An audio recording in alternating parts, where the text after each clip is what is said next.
Muy bien, seguimos Monitor Económico por el canal 5 Días. Es momento de ir a nuestra entrevista de esta jornada y como ya les anunciábamos, el día de hoy tenemos el gusto de poder hablar con el señor Germán Rojas. Él es economista, fue ministro de Hacienda, también canciller nacional. Durante un tiempo también estuvo en el cuerpo diplomático como embajador de Paraguay. Está residiendo hace un buen tiempo ya también en Estados Unidos. Y hoy tenemos el gusto de poder conversar con él. ¿Cómo te va, don Germán? Muy buenos días. Muy buenos días, me están escuchando, ¿verdad? Sí, te estamos escuchando bien. Estamos Ok, bien. buenos días. Antes de nada, muchas gracias por la invitación. Una aclaración, Samuel, no soy economista, pero tuve el privilegio de trabajar con grandes economistas y grandes profesionales que suplen cualquier falencia que yo pudiera tener al particular. Al contrario, fueron grandes maestros para mí, siempre que me tocó interactuar con ellos. Don Germán, Bueno, tenemos un audio que nos está entrando. Supongo que debe tener algún dispositivo. Entonces, se, se- sí, porque se confundía un poco con el audio de usted. Ahora sí le escuchamos claramente. Bueno, en su experiencia dentro de lo que de la administración del Ministerio de Hacienda y mirando un poco los números de Paraguay, hemos estado observando que, por ejemplo, por el lado de la deuda ha aumentado en los últimos años, un poco por lo que tuvimos que tomar estos compromisos para afrontar la pandemia y ahora también hay un aumento importante de las tasas a nivel internacional. ¿Eso puede llegar a significar una situación de riesgo para nuestra economía? ¿Cómo analizás esto, don Germán? pero vamos a ver en el contexto global este tema. A mí me gusta siempre ir de lo global, pasar a lo regional y aterrizar a nuestra realidad para que nos podamos hacer una idea de todo esto.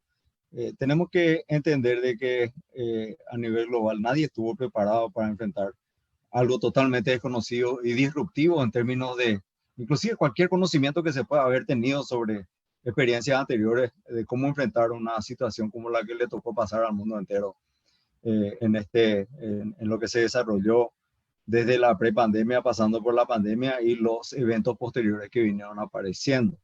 ¿Qué te quiero decir con eso? De que fundamentalmente viene del lado de políticas a la que echaron mano con mayores recursos algunos países, con menores recursos o con, sin ningún recurso otros.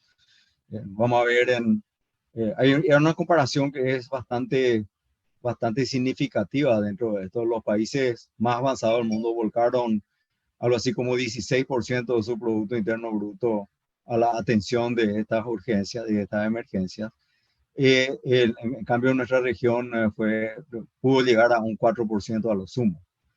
Eh, Ese es un dato. El segundo, de que hay que mirar si vamos a aterrizar a la región y a compararnos con otros, las ventajas que tuvieron otros países fue el amplio espacio que tienen de cooperación y de destinar gran parte de sus recursos a investigación y desarrollo, lo que posibilitó de alguna manera tener prevalencia, preeminencia y hasta un copamiento del stock de vacunas para sus propios países antes de ponerlo a disposición de otros países también.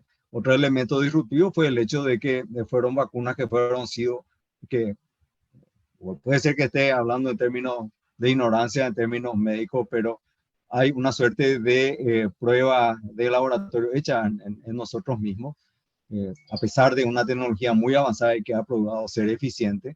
Y eso también trajo sus consecuencias en la cadena de distribución y aceptación del uso masivo de las vacunas. Hoy día está probado de que funciona. Fíjense nomás lo que estaba pasando ahora mismo en todo el mundo y también en Paraguay, de que los nuevos ataques de virus están siendo mejor controlados, por decirlo así. Puede ser que sean más virulentos, pero ya no tienen el carácter letal que tenían anteriormente. No quiere decir que hay que bajar la guardia tampoco. Después vamos a la situación regional. Si uno mira comienzo del 2020, el crecimiento de la región estaba siendo anémico, apenas un 0,6% de crecimiento global, a diferencia de nuestro país y otros países más de la región que fueron manteniendo un crecimiento sostenido. Entonces, vamos a mirar esto como un evento de una puerta giratoria que va metiendo muchas cosas dentro del ambiente y no quita nada, ¿verdad? Entonces, empezamos con la primera vuelta de esa puerta giratoria con el ingreso, con la situación previa a la pandemia. América Latina y el Caribe se convirtió, ya venía convirtiéndose y se convirtió con mucho más acentuadamente con esta pandemia en una de las regiones más desiguales del mundo. Y esto se explicaba a finales del 2020, todo este malestar social que estaba empezando a manifestarse en muchos de los países de nuestra región, que ustedes saben más que yo y no hace falta que lo repita. Entonces, ese es el escenario previo. Entra la pandemia y nos encuentra a todos desarmados y teniendo que arbitrar medidas de urgencia como la que vos estás mencionando y que originaba tu pregunta, que es el incremento del endeudamiento. El endeudamiento regional estaba alrededor del 50 y el 52% del Producto Interno Bruto en términos generales y actualmente está en un nivel de 72 aproximadamente. Entonces se enfrentó este tema de pandemia, eso destruyó mucha base de mucha economía, a muchos países le castigó muy duramente y con mucho más fuerza todavía. Más adelante te voy a explicar por qué a los países pequeños insulares. Y, como te voy a decir, empezó una triple parada súbita, la falta de movilidad, la falta de actividad económica y también el hecho de que se cortaron todos los ingresos que regularmente entraban a los países, como eran, por ejemplo, las remesas. Te voy a decir, te voy a dar un ejemplo. Esa es entonces la segunda puerta giratoria que entra a la sala, ¿verdad? La tercera vienen como continuación de esto los fenómenos que vinieron con posterioridad a la pandemia o durante la pandemia o al mismo tiempo que la pandemia, como el caso de las grandes huracanes e inundaciones en América Central, Iota y ETA, los huracanes que vinieron a Centroamérica. A nosotros nos tocó una sucesión de inundaciones y sequía pronunciada. Y fenómenos climáticos similares que fueron afectando a toda la región. A eso tenés que sumar de que al empezar a abrirse de nuevo las economías, nos encontramos con una paralización de la red de provisión de suministro global. Y ustedes habrán visto, ustedes informaron también en su momento los grandes problemas de abastecimiento que se estaban teniendo, el incremento de los costos de transporte, lo difícil que era conseguir, y sigue siendo conseguir contenedores, por ejemplo. Y en el caso, y después, y eso produjo un problema de oferta que generó una demanda que empezó a generar presión inflacionaria por ese lado solamente. Está otra vuelta de puerta giratoria.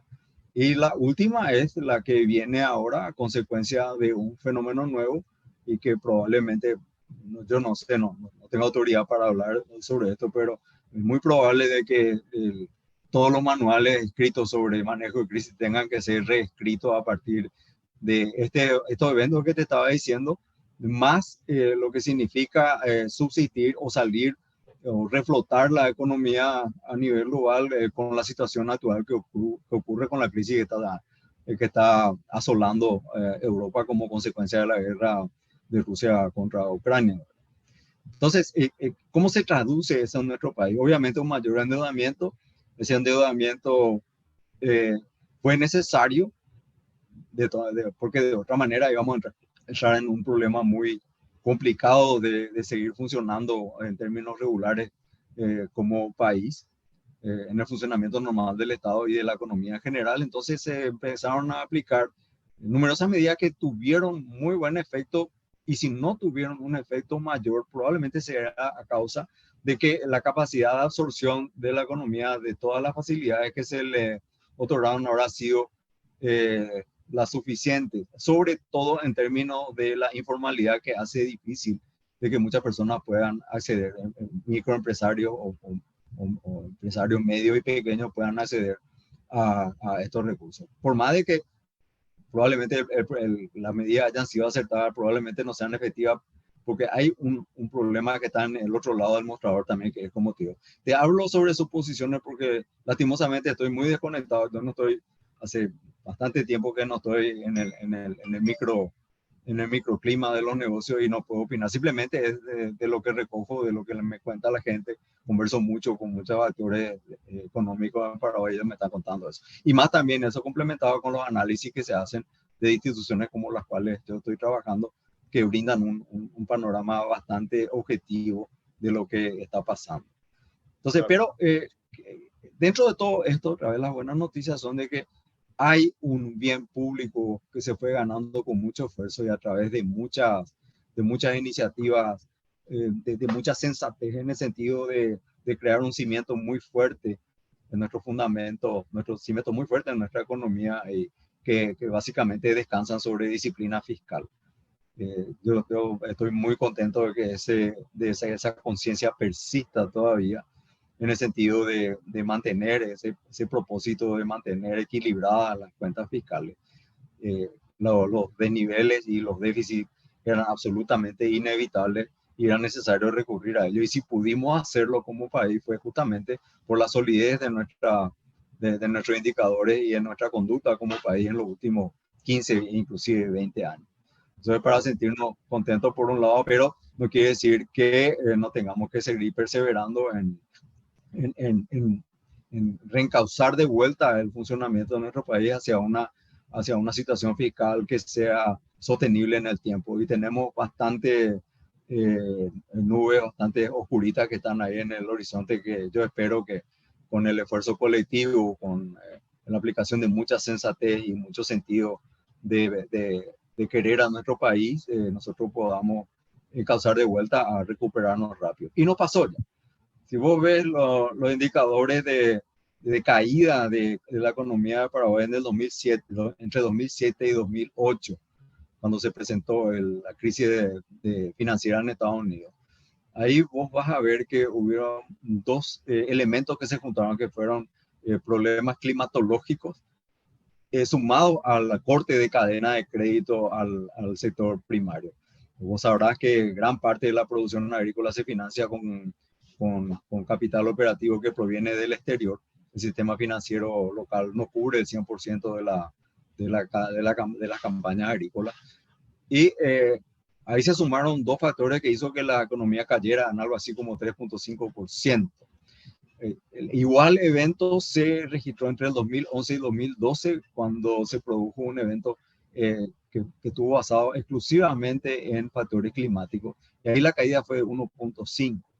Lo que nos ocurre ahora es diferente. ¿Por qué es diferente? Porque se suman muchos factores. La urgencia de la atención de esta emergencia, que no fueron solamente urgencias sanitarias, sino que urgencias en atención de sectores económicos para que no se paralizara la economía.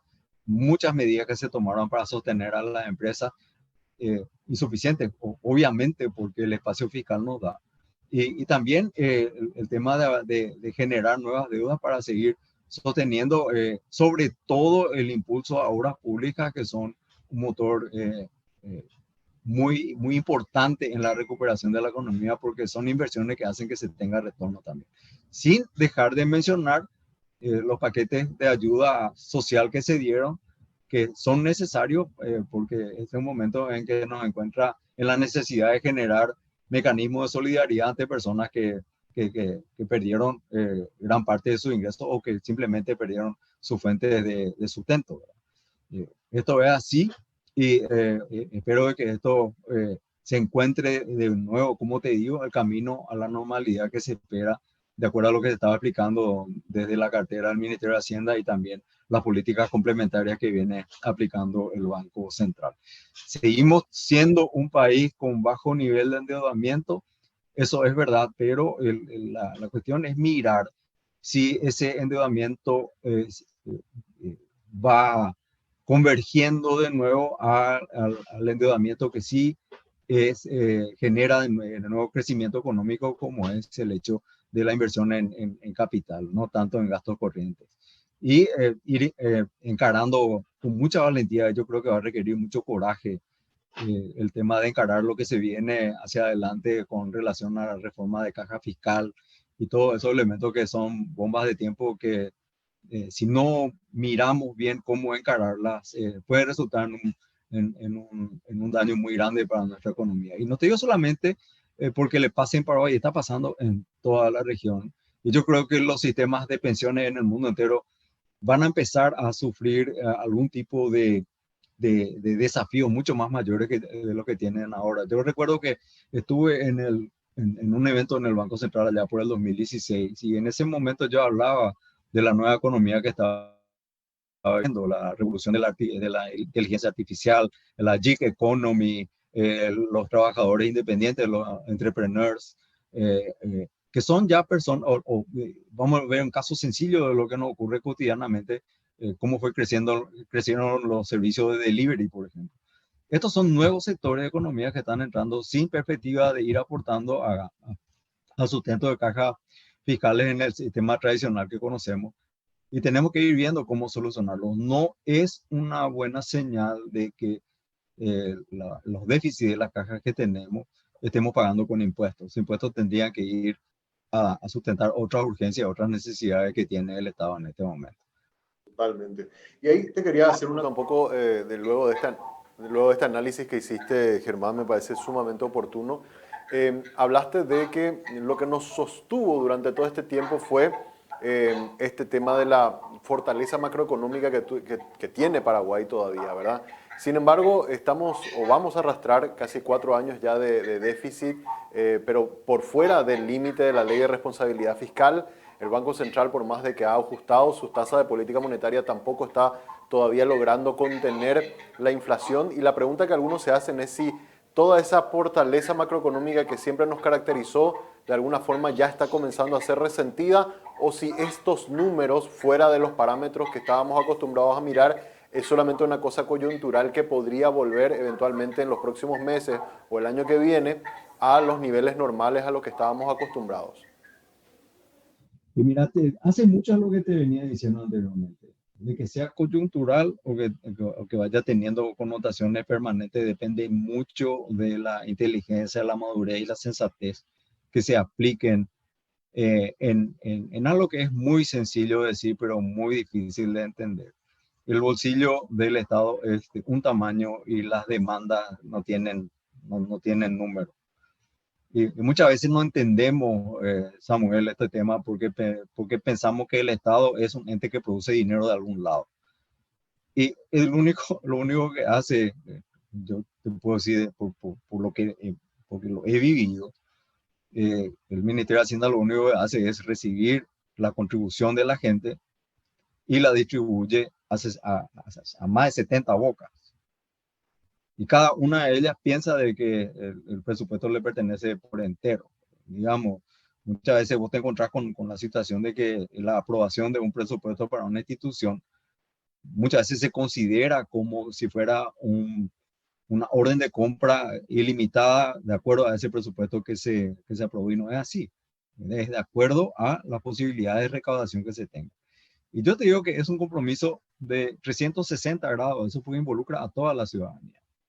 El esfuerzo fiscal que se está haciendo para mantener la disciplina es importante, es mucho más importante ahora todavía que estamos entrando en un periodo de transición de administración. Eh, Me apena mucho ver lo reiterativo que resulta toda esta industria de falsificación de facturas. Hay una responsabilidad y esto es un esquema que está hecho 100% desde el otro lado del mostrador del sector público, sin que tenga que reconocer de que hay muchas mejoras que adoptar. Yo creo que está bien, podemos estar disconformes con la forma en que vemos cómo se aplican los recursos que nosotros aportamos a nuestro país como nuestra contribución en términos de impuestos, pero eso nos da motivo a que tengamos que recurrir a maniobras como esta que te estaba mencionando, más todavía en un país donde los impuestos son tan bajos. Al final lo que va a repercutir esto es que la misma gente que está aportando el 100% de su contribución con transparencia, con un esfuerzo extraordinario, sosteniendo nóminas de colaboradores con todos los beneficios y tal, se va a ver resentida y va a caer sobre esta espalda un mayor peso que me parece que no es justo, ¿verdad? Totalmente. Ahora, mirando un poco el panorama, ya que conoces mucho de la política internacional, en Estados Unidos se realizó hace unas semanas uno de los ajustes en la tasa de referencia de la Fed históricas, las más altas en las últimas 2 décadas.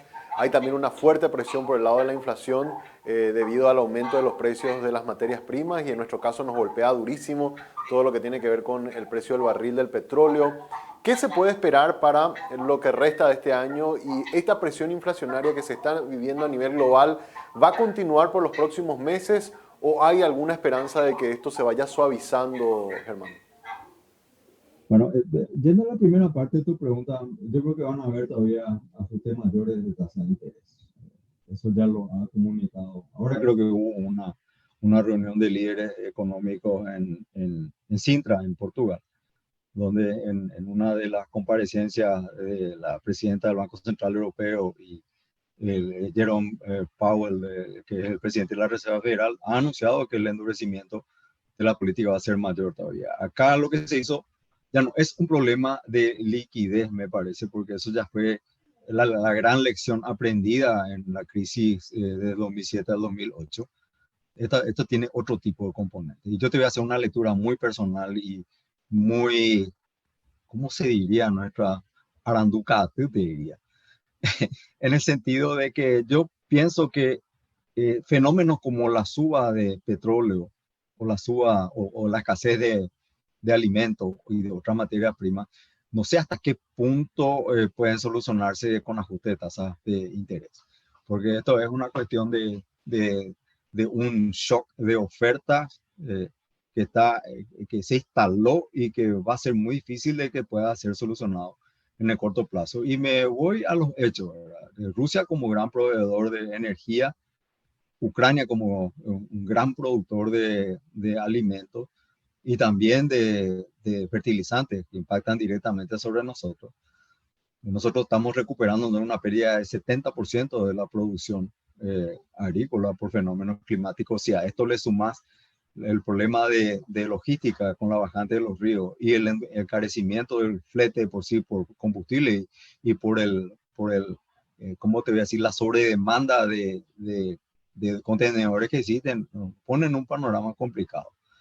Ahora bien, ¿qué nos espera a nosotros? ¿No? Probablemente tengamos una mejora mayor y espero que sea así. Creo que está atado mucho a las buenas prácticas medioambientales que nos ayuden a nosotros a recuperar en la medida en que nosotros podamos contribuir a disminuir los efectos climáticos que se manifiestan como se manifestaban con la sequía muy dura que tuvimos.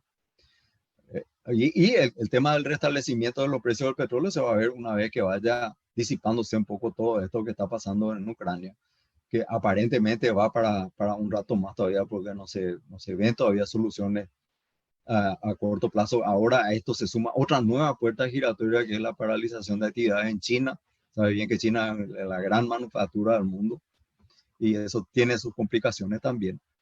Y yo espero en el caso nuestro que ocurra la misma cosa que ocurrió en el 2008, 2007-2008, como te había dicho, 2011-2012, donde la recuperación de Paraguay hace a través de una V corta muy pronunciada. Esta vez va a ser menos. ¿Por qué? Porque se está sumando a la recuperación que es propia cuando se recuperan los regímenes de lluvia, el tema logístico y el tema de costo. Es cierto, ¿no? Los precios de las materias primas empezaron a subir, hay señales alentadoras en ese sentido, pero no menos cierto es que los costos de esa producción nuestra también subieron al mismo tiempo. Los fertilizantes duplicaron su precio y no es solamente que duplicaron su precio, sino que de repente hay problemas de escasez para la provisión regular que se necesitan para la campaña agrícola. Entonces, yo digo siempre sostuve de que nosotros, en nuestra región al menos, yo creo que hay dos tipos de países que están expuestos, que son exportadores de materia prima, pero que tienen de repente reacciones distintas ante una recuperación económica. ¿Y a qué me refiero? O sea, los países que producen materia prima destinada a manufactura, como el caso de los países que producen metales, por ejemplo, y nuestros países que producen alimentos. Nosotros tenemos mucho mejor perspectiva, eso porque la demanda de alimentos siempre va a ser sostenida, siempre y va a ir en aumento por un crecimiento orgánico de la población. Y también a esto se suma el hecho de que cada vez es más difícil producir en suficiente cantidad para abastecer el mundo. Así que eso por un lado nos tiene que poner con una perspectiva positiva, siempre y cuando que cada uno de nosotros haga su parte, ¿verdad? Yo siempre dije, y ya lo dije una vez, lo voy a repetir ahora, nosotros no nos estamos dando cuenta del país que nosotros tenemos, del Paraguay riquísimo que nosotros tenemos, donde el mundo se está peleando por cuatro cosas. Y eso, te digo, eso por lo menos hace 2 años que lo vengo diciendo. Nosotros tenemos cuatro riquezas por las que el mundo se pelea. Tenés agua, tenés energía, tenés alimentos y tenés un lugar seguro donde vivir. Entonces, si uno mira eso, ojalá que seamos conscientes de esto, lo sepamos valorar, nos empoderemos de esto como nación y veamos de que tenemos mucho más cosas buenas que decir que muchas veces el autoflagelamiento que muchas veces nos ponemos a nosotros mismos. Totalmente. Vamos a pasar por cierta tormenta, la lluvia siempre pasa, siempre sale el sol, yo creo que para nosotros mucho más. Frente a este escenario energético que se presenta, Paraguay todavía no explotó nada lo que es su potencial en energía eólica, Médano de Chaco, por ejemplo, o en la instalación de parques de energía solar que pueden suplir perfectamente o que podrían suplir, por ejemplo, todo el Chaco. Tenemos que, vamos a tropezar probablemente con mucha resistencia porque lo que no se conoce automáticamente se dice que no. Y lo que atente contra la estabilidad de a lo mejor alguno que otro grupo de interés es rechazado, torpedeado y hasta saboteado si vamos al caso. Recuerdo que cuando se hablaba de la inversión de fondos previsionales o de fondos de la caja fiscal para generar ahorro, a través del ahorro interno, generar endeudamiento interno para obra de infraestructura, era se satanizaba el concepto. Hoy en día la gente se está dando cuenta de que en cierta medida esto está paliando todo ese déficit grande que están teniendo estos fondos. Y qué mejor manera de endeudarse en la propia moneda garantizada por el propio tesoro para, como te digo, obra de infraestructura. Eso sí voy a reiterar. Inversiones en capital. Si vamos a irnos para gastos, ya no sé hasta qué punto es bueno. Los gastos se tienen que financiar con ingresos genuinos. Ese es el tema. Y hoy estamos con una estructura de gastos rígido que es muy alta, que de vuelta no deja de ser el denominador común de la región y del mundo inclusive. Y frente a la necesidad del ciudadano que quiere ver mejores calles, mejores instalaciones sanitarias, quiere ver mejor calidad de vida frente a lo que está aportando.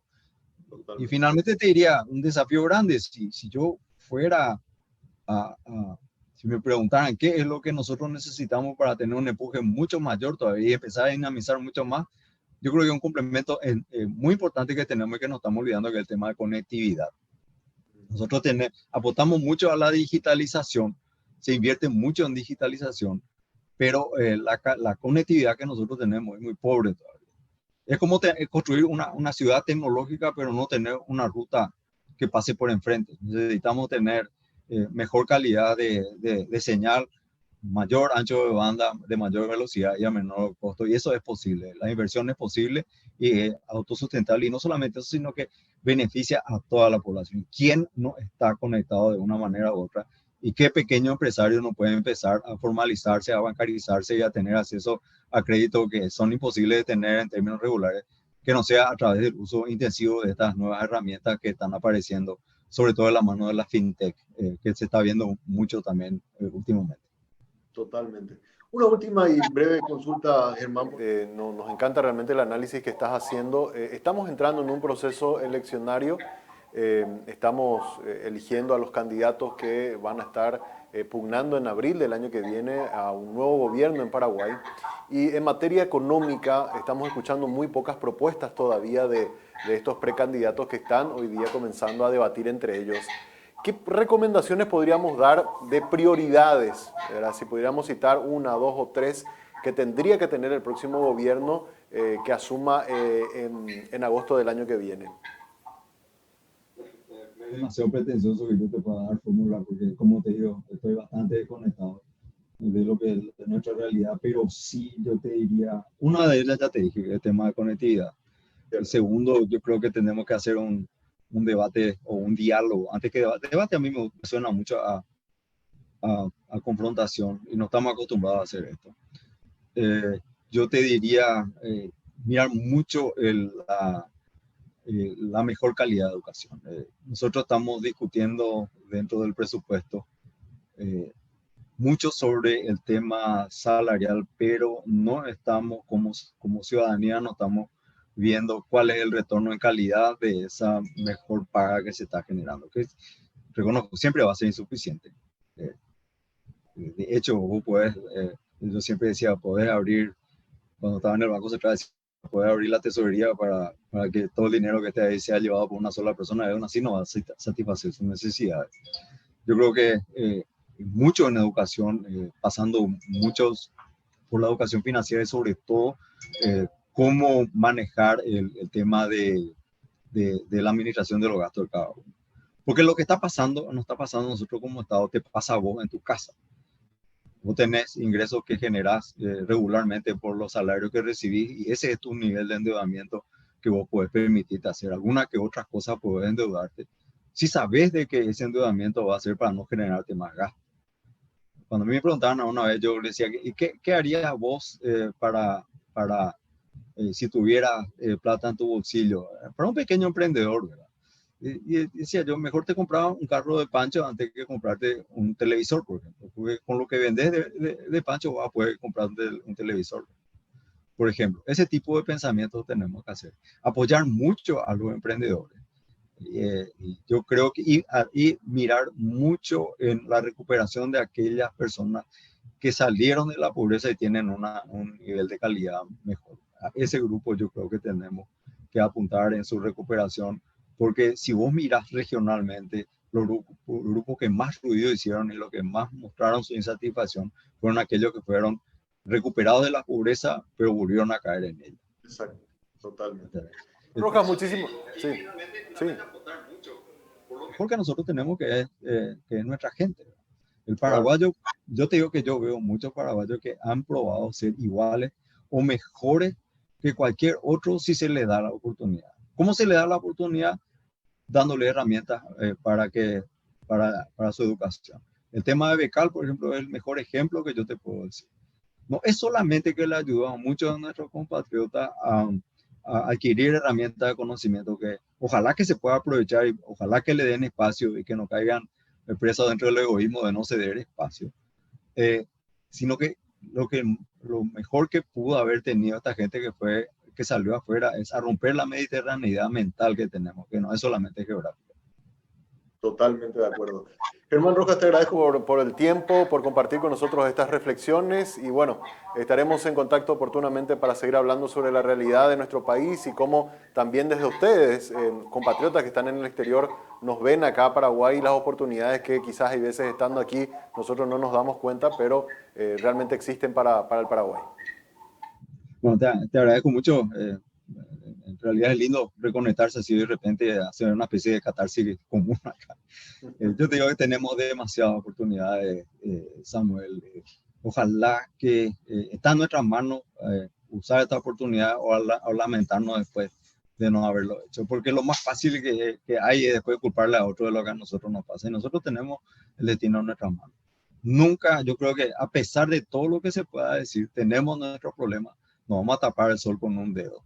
Pero no son solamente problemas nuestros, sino que nuestros problemas, al integrarse al mundo globalizado, para hoy forma parte de un conjunto de problemas que tocan al país, pero que tienen que ser resueltos de manera conjunta por varios. El tema climático, por ejemplo. ¿Cuál es la responsabilidad de Paraguay en la emisión de gases de efecto invernadero? 0.001%. De la región es un 35%. Y cuando estamos hablando de los compromisos que se hicieron desde Kioto en adelante en términos de combatir esto, en términos globales y sobre todo con la responsabilidad de los países que más poluyen, me parece, tengo la sensación de que a nosotros se nos quiere hacer pagar todo ese 100%. Pensemos en eso también de repente. Y no te olvides esos 4 factores que te había dicho. Está en nuestra mano, no tenemos nada que hacer. Así mismo. Gracias, Germán, por tu tiempo.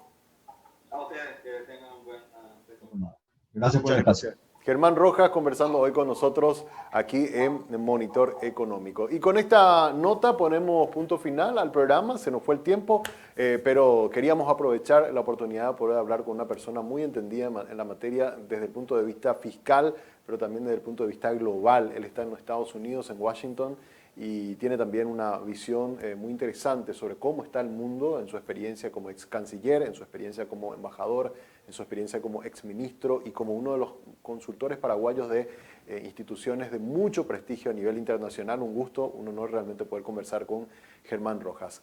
Les agradecemos a ustedes por su sintonía y mañana nos vamos a reencontrar a partir de las 10 de la mañana como siempre para hacer Monitor Económico.